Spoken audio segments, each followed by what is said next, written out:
Welcome back.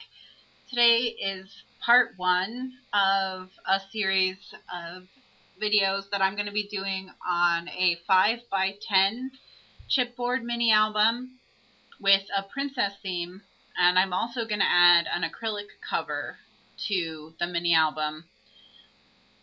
I'm going to start with the first page, which is the chipboard cover of this 5x10 mini album by Scenic Route.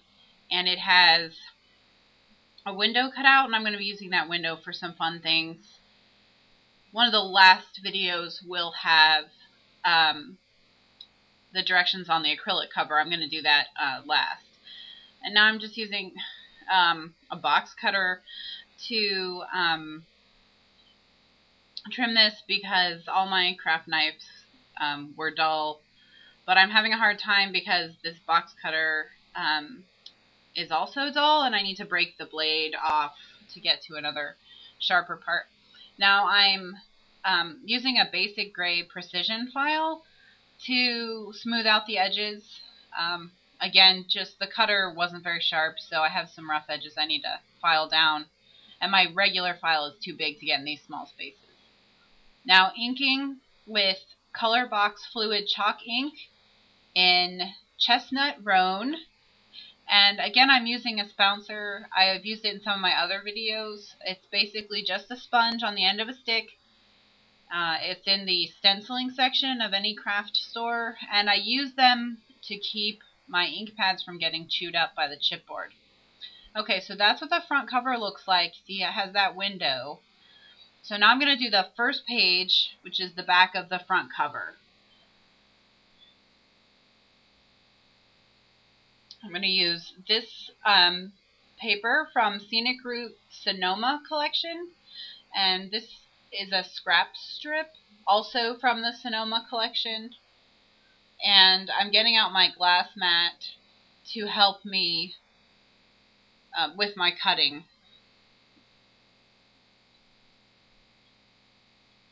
So the first thing I'm going to do is cut a 5x5 inch piece of this brown flowered paper, and that's going to go on the left half of that first page. And I'm applying my adhesive to the paper.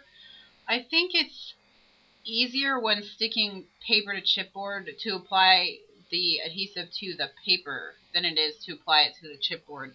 That seems to work better for me. It feels that way. It may not actually be the case, but that's just how I do it. And now here I'm using my craft knife to cut out that window and to trim the corners. And I'm having a really tough time with it because the knife is pretty dull. Okay, I'm going to use my spouncer and my Color Box Fluid Chalk ink to do my inking. And I should have inked that edge before I laid it down, but I was able to do it that way. And now I just cut. It kind of happened fast, but I cut the strip of pink from that scrap strip from Scenic Route. And I'm inked the edges, and now I'm gluing it down to the chipboard and trimming the excess. And now this is a piece of Scenic Route gray cube background paper. I love to use these Scenic Route background papers because they enable me to have straight lines for my hand journaling, and they're also very neutral, so they go with a lot of things. So now I'm trimming it again, and then I'm going to flip it over and ink it, just using the spouncer.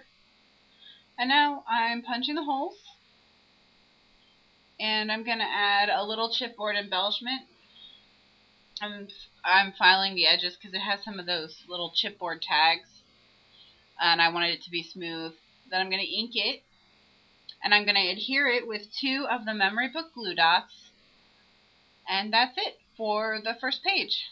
Stay tuned for part 2, and I hope you enjoy.